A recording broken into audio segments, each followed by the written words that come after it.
I was traveling in Nepal as a tourist, and I fell in love with the country. I fell in love with the people. Gave myself a project to go photograph in this one village, and I returned every day for 6 or 7 days to the same village of Bhaktapur. And two little boys decided to befriend me. I tried to get rid of them. Very Western of me, like, go away, don't need you, leave me alone, I'm fine. And it was day 2 or day 3 that one of these two boys looked down at my shoes, and he said, 2 days, 2 shoes. And I think that was the first time I really was struck by the poverty. And I had that light bulb moment. I had that moment. I was like, I could do something. I'm going to try and put these two boys in school. And when I returned to Nepal, a year and a half later, I went to the home of Ramu, which was one of these two boys. It was one room in a 3-story brick building that was probably about 400 years old, a family of 5.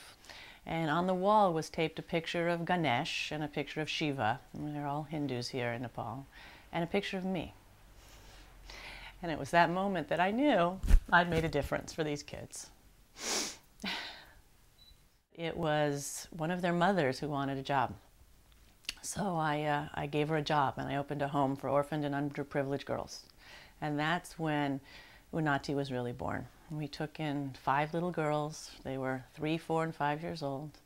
And now they're 15, 16, 17 years old.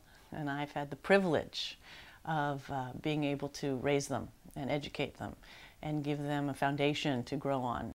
I think I would say I have teachers in my life more than heroes. One of my first teachers was Thich Nhat Hanh, a Vietnamese Buddhist monk. And in my mid-20s, I followed him around the world, learned about mindfulness, learned about meditation, and I really think that the teachings that I learned from Thich Nhat Hanh delivered me to a place to be ready to start my foundation. Another hero of mine is Oprah. I watch all of her shows. I'm always inspired by what she does. I see her as a teacher, that I'm also doing my little part, definitely on my own scale, but I get to do my little part to make a difference in the lives of my 18 girls in my foundation. I would say my biggest challenge is that I started this foundation not knowing what I was doing. I am a mom from West LA and wanted to make a difference. Now the biggest challenge is keeping it running. I have managed to make this work for 12 years, one little check at a time. So I spend a lot of time doing the fundraising, and that seems to be, unfortunately, my biggest challenge. Well, we are 11 years into having girls in the Unnati home, and October of 2012 I was there, and I took my first Unnati girl and enrolled her in college. Her name is Sangeeta. She came to us when she was 4 years old. She was a child laborer. Her mother sold her out of her village. She was working in a restaurant as a dishwasher at 4 years old. She recalls the story, and she tells me about sleeping on a concrete floor. It was very cold. When the restaurant was closed, her responsibilities were taking care of the young children of this family, a 1- and a 2-year-old. She developed pneumonia, so she was useless to this family, at which point, by the grace of God, we found her, she found us, and she came to live in an Unnati house. She graduated high school, top of her class, and I went and signed the check, and I'm gonna cry, and we put her in nursing school. She's our first success. Hi, I'm Sangeeta. Today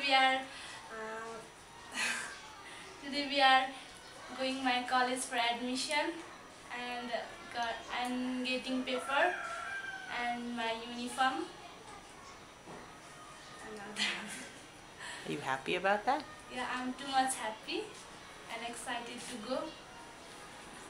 My hopes for the future of the Unnati Foundation are to build our own home where we can take in a lot more children, to have funding to educate a lot more girls, to make the foundation self-sufficient. I really hope that by educating the women and the young girls in my village of Bhaktapur, that they will become the next generation of educators, that they will be able to run the foundation and give back to the girls in their community. So I am doing my little part with my foundation educating young girls, and I do hope that, that it continues so we can educate so many more.